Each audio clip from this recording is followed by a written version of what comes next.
మనందరికీ కూడా తెలిసిన విషయం. తెలంగాణ హైదరాబాద్ స్టేట్ పేరుతో ఉన్ననాడు ప్రజలు వద్దంటుంటే కూడా బలవంతంగా తెలంగాణను ఆంధ్రాతో కలిపిన వాళ్ళే. ఏందా బాబు, ఏందా పనిలేదా? రెడ్డి ఎవరెవరు పోండి, మీరు మీకేం పనిలేదా? ఈ 10 మంది కాదు కదా, సభ అంతా ఉంది కదా, ఉండండి, కామ్ ఉండండి, డిస్టర్బ్ చేయండి మీరు. అట్లా బలవంతంగా ఆనాడు ఆంధ్రలో విలీనం చేసింది కాంగ్రెస్ పార్టీ, జవహర్లాల్ నెహ్రూ. 69లో ఉద్యమం వస్తే 400 మంది తెలంగాణ బిడ్డలను పిట్టల్లాగా కాల్చి చంపింది ఇందిరాగాంధీ ప్రభుత్వం, ఆనాడు ఉన్నటువంటి కాంగ్రెస్ పరిపాలన. మళ్ళీ 2001 నుంచి మనం విజృంభిస్తే నంగనాచిలాగా ఇదే కాంగ్రెస్ వచ్చి మన బలాన్ని, మన ఊపును చూసి పొత్తు పెట్టుకొని తెలంగాణ ఇస్తామని నమ్మబలికి మనతో పొత్తు పెట్టుకున్నది కూడా మీరు చూసినారు. మళ్ళా ఎగ్గొట్టే ప్రయత్నం చేసినారు, 14 ఏళ్ళు ఏడిపించినారు. అది మీ అందరికి తెలుసు. వాళ్ళు ఎట్టెట్లా చేస్తూ ఉంటే వాళ్ళ మోసాన్ని కప్పేయడానికి నేను ఇదే జయశంకర్ సార్ కలిసి 36 పార్టీలతోని సమ్మతి లేఖలు తెచ్చినాం. దేశ రాజకీయ వ్యవస్థను మొత్తం ఒప్పించినాం, కాంగ్రెస్ మెడలు వంచినాం. అప్పటికి కూడా ముందుకు రాకపోతే కేంద్ర మంత్రి పదవుల్లో ఉన్నటువంటి మేమందరం, ఇక్కడ రాష్ట్రంలో మంత్రులుగా ఉన్నటువంటి మిత్రులు అందరం కూడా రాజీనామాలు వాళ్ళ ముఖాన కొట్టి బయటకు వచ్చి మళ్ళా ఉద్యమ జెండాలు పట్టుకున్నాం.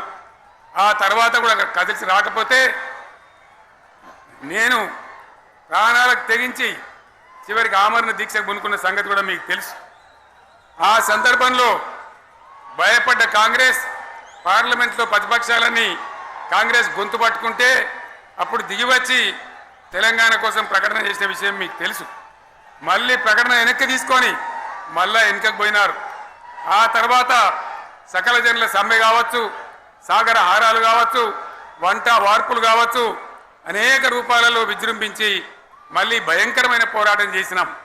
మళ్ళీ 3 ఏళ్ల తర్వాత వాళ్లకు రాజకీయ అవసరం ఏర్పడి ఆనాడు వచ్చి మళ్ళీ తెలంగాణ ఇస్తామని ప్రకటించి వాళ్ళకి ఇష్టం లేకపోయినా తెలంగాణ సృష్టించినటువంటి ఆ సుడిగార్పులు ఇక తట్టుకోలేమని భయపడి తెలంగాణ ఇచ్చిన విషయం కూడా మీకు తెలుసు.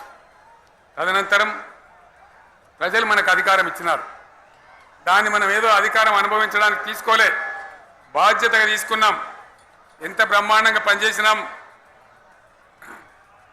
రాష్ట్రాన్ని మన చేతిలో పెడితే ఎక్కడున్న తెలంగాణను ఎక్కడ తీసుకొని పోయినాం.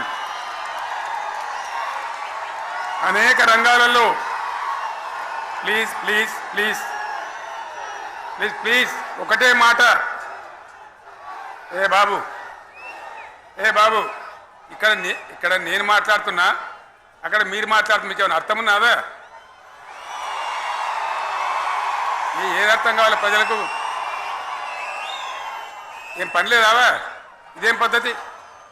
మీరు పార్టీ కార్యకర్తలేనా? సైలెన్స్ ఉండండి. అంతమంది నన్ను లక్షల మంది, మీరు 10 మంది ఏందా ఇక్కడ? 10 నిమిషాలు సైలెంట్గా ఉండలేరా? చివరిలో బాగా చెప్తాం, స్లోగా అద్భుతంగా దుంకుదాం, స్టేజ్ ఎత్తు దుంకుదాం.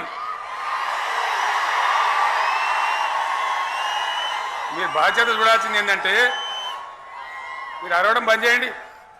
ఇంతమంది ఉన్నారు, ఏం సీఎం పనిలేదా నీకు? మళ్ళీ అందరు ఇళ్ళకి చేరుకోవద్దా? క్షేమంగా పోవద్దా? ఎక్కడెక్కడి నుంచో దూరం నుంచి వచ్చిన వాళ్ళు ఉన్నారు. 10 నిమిషాలు మీకు సైలెంట్గా ఉండండి. ముందరున్న వాళ్ళు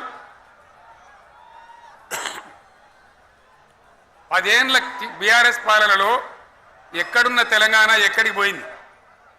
ఎన్ని రంగాలలో ఎన్ని అవార్డులు వచ్చినాయి? ఎన్ని అద్భుతమైన పనులు చేసి చూపెట్టినాం.